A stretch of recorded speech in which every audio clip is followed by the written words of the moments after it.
Why? Why? Well, maybe we'll find out the answer. I had a friend that asked me a question, and it was kind of a personal question, and I'm trying to figure out the best way to answer it without actually going too much in detail that you don't need. But let's just say it has to do basically with why and how. And it boils down to a time when you might have, I might have been lost or hopeless or stuck in a situation that's like, how did I get here and how do I get out? Kind of thing. One of the things that I do, well, not currently, but I still am an interfaith chaplain. And if you're not religious at all, if you're not spiritual at all, that's okay, because these are still kind of points to ponder. You don't necessarily have to believe in anything, as long as you have some sort of, conviction that there is something higher than yourself, higher power of some kind. Like it could be a tree, it could be the universe, it could be, whatever. I personally believe in God, and so that's where my thoughts focus, but you can believe in whatever you want to believe in as long as it's something with greater power than yourself.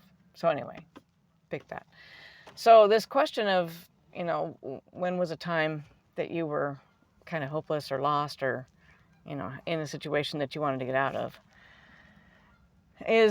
was kind of a lifelong thing. And that has to do with some personal issues that I had and that was in the family. So when I hit a certain age, I realized, okay, this has to change because this is not beneficial to me. But through that period of time of trying to rid myself of this thing, behavior patterns, I realized, because I pray, and so I just wanted God to take it away. And I would say, just take this away. I'm done with it. Please just take it away. Why do I have this thing? I don't want it. Take it. And it didn't happen. I still had this thing. And I'm like, I don't want this thing anymore. Take it. And he wouldn't take it. And I'm like, okay, fine. So I spent a lot of time thinking, well, if he doesn't want to take it away, then there must not be really no God and yada yada. And I had a lot of trials of faith. And so it was tough. And I finally reached a point where what I would call rock bottom, which is a place a lot of people need to get before changes are made in their lives. And our constant asking why do we have this problem? Why are we in this situation? Why is this happening? You may or may not always know why. And even if it's an obvious answer, it's like, the answer is like, well, because you got yourself in that situation by these choices that you made, because all choices, good and bad, have consequences. And so if you make a not the wisest choice, you're going to end up with not the wisest consequence. And sometimes the consequences don't show up for years. Sometimes they don't show up until like the next life, but sometimes they just don't show up for years, and sometimes they're immediate consequences. So this pattern of behavior, this issue, this whole overall feeling of hopelessness, kind of, this just isn't working. It's not going the way I'd planned. Why is this not working? God is only going to answer the questions that he needs to answer. The rest of them, if I can do the work, he's going to wait till I do the work. He'll give me hints, he'll give me little tidbits of, here's part of the answer. Now you figure it out because you got a brain, you can do these things. Because that's the trick. If you are religious at all, this is kind of a little off topic, but not really. If you're religious at all, and if you've ever read the Bible or ever heard the story of Lazarus, when he's Mary and Martha's brother Lazarus, and he died, and they asked for Jesus to come and help him, but he was dead for 4 days, and Jewish tradition held at the time that if they're dead for 4 days, then that's it. The spirit would stay near the body for 3 days, and then if it was after that, because they were thinking. But anyway, that's old rabbinic tradition. But anyway. So when this, like I said, this is a little off topic, but in that story of Lazarus, when Jesus gets there, he says, "Where have you laid him?" And they said, "Come and see." So they went.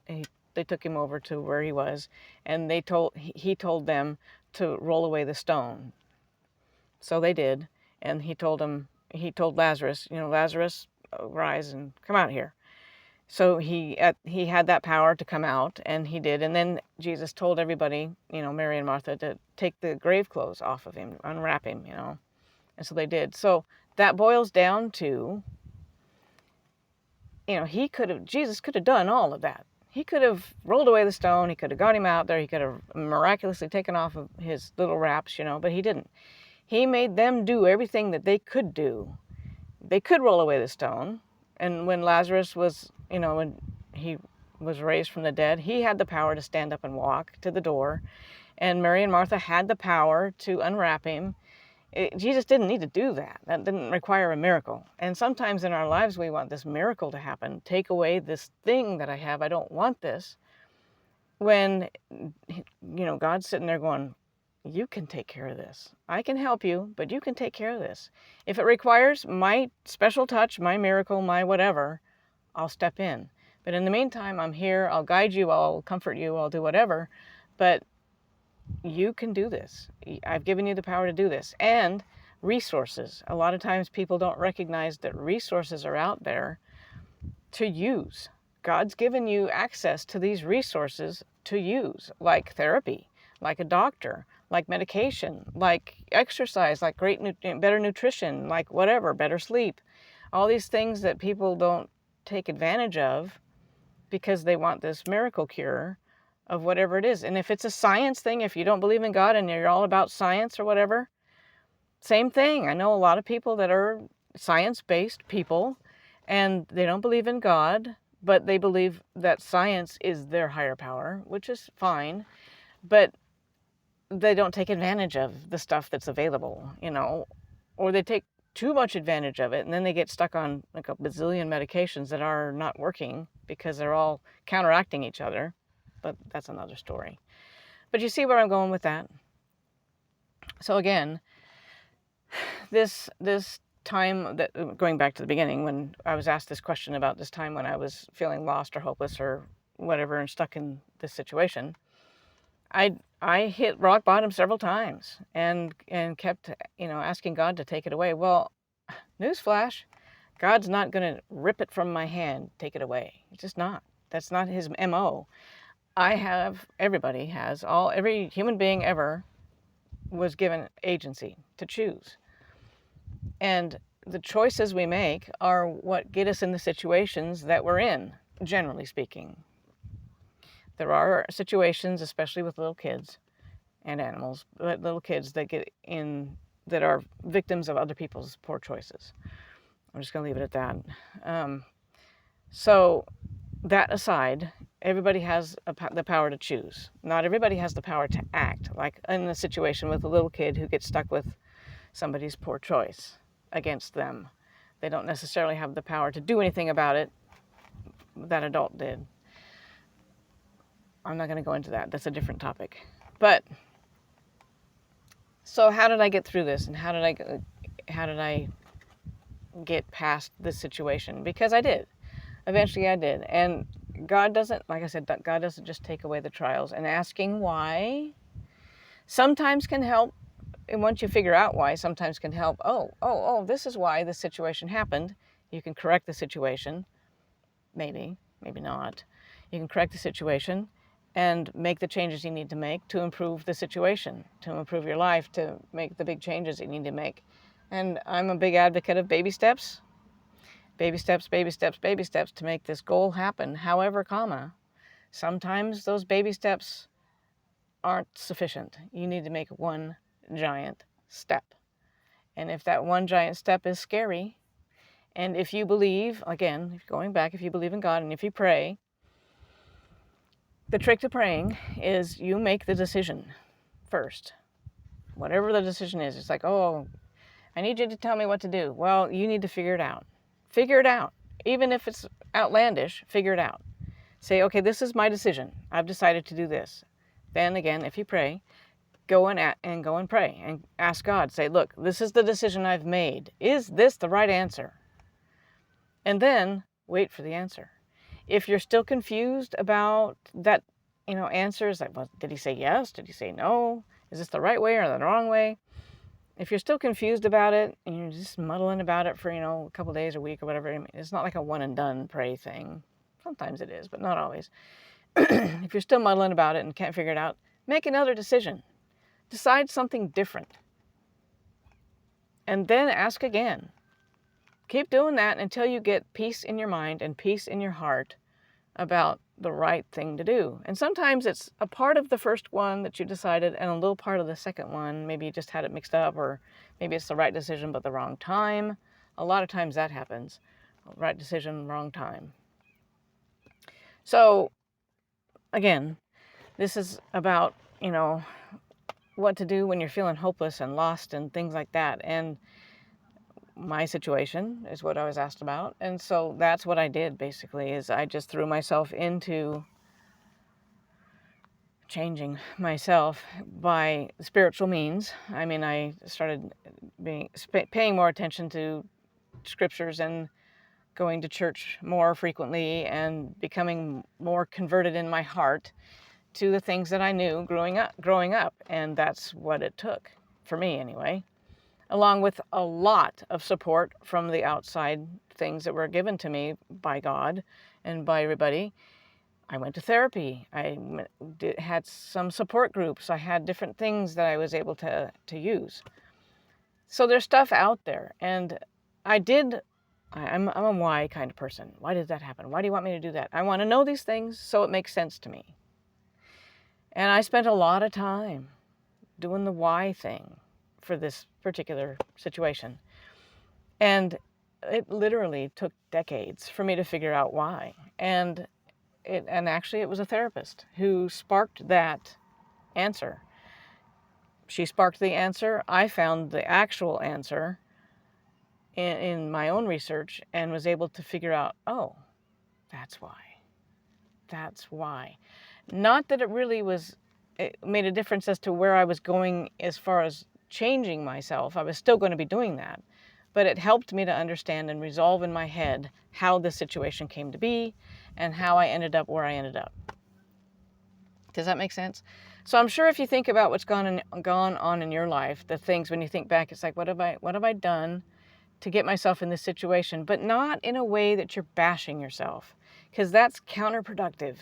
You're not going to change anything bashing yourself. Again, when we're talking about the gaslighting thing and all that stuff, how dumb am I? How stupid am I? I made that wrong choice. Well, that's water under the bridge. You can't go back and change it. It is what it is. It's done. Move on. You got a whole road ahead of you. Make the changes you need to make to get onto the path or onto the road you need to get on to go where you want to go. And people don't go where they want to go because they don't know where they're going. They don't have a goal in mind. They might have a goal, but they don't have a trajectory. They don't have steps. In therapy, when I have a new client, we always have to come up with goals in the first couple sessions. It's like, okay, where do you want to go with this? How are you going to know when you get there? It's like if you're going on a trip to Disneyland, which I've never been to, by the way. I have no desire to, but I've never been there. I'm in California, never been to Disneyland. What is that about? But if you're going to go to Disneyland, you have to, where it is. It's there in Pasadena or wherever it's at. But to get there, you have to make a plan. You have to say, okay, first we're going to rent a car, and it's going to cost this much. I have to pick up the car on this day and take it back on this day. We have to get a hotel room or whatever. And when we get down there, we're going to do this. And on the way down, we're going to stop here, here, and here to go pee and eat and whatever. You have to have a plan. That's the way our lives are. We have to have a plan of where we're going. It can be a long-term plan, kind of like people's like, I want to get to heaven. Okay, that's a good plan. How are you going to get there? You have to make a plan. You have to live your life in a way that's going to get you there. Or at least close enough, so you can say, okay, I got this far and I'm trying my hardest. Everybody, religious or not, everybody makes mistakes. Everybody. You have to. That's part of life. That's part of learning. And again, going back to God, being mortal, we're mortal. Like it or not, we're mortal. We're all going to die, but we're also all weak. We all have weaknesses. They're just given to us. They're not given to us like, here, you got this weakness and you got this one here. It's not that way. It's just by nature of being mortal, we're going to have weaknesses, mental, physical, emotional, whatever, weaknesses, genetic. So those things are kind of designed to humble us a little bit and get us out of our head of thinking, hey, we're the greatest thing on the planet, down to like, okay, maybe I do need somebody or something that's higher than me, a higher power than me, that I can say, okay, I'm not the greatest thing on the planet. But again, I'm not the lowest thing on the planet either. You got to find a nice balance, a nice homeostasis place for you to be, where you recognize your weaknesses, but you also recognize your strengths, but you don't get all arrogant about them. You know what I mean? So this is kind of disjointed and jumbled and all over the place. But point being, the question that was originally asked is about a time when I felt hopeless or lost, and how I got out of that.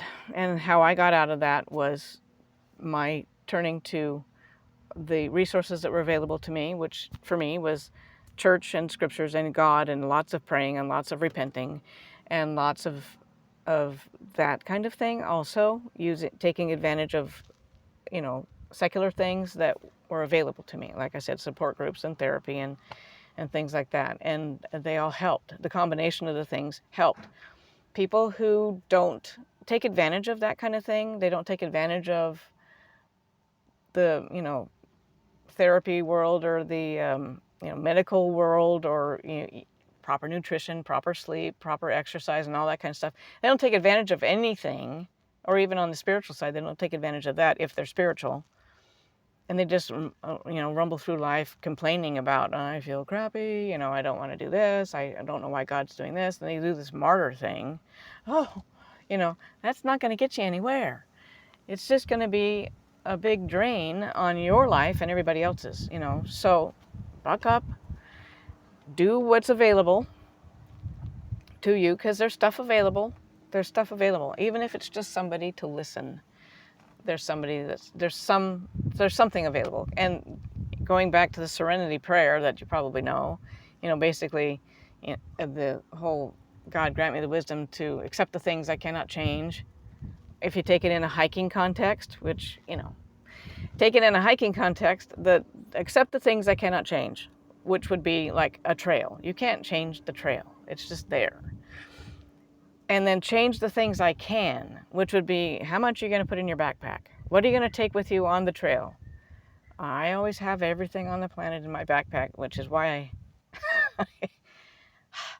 on some of the trails, I like to have first aid kits and all this kind of stuff, but I don't like to carry a lot of heavy stuff. So we all carry around backpacks. We all have backpacks full of stuff.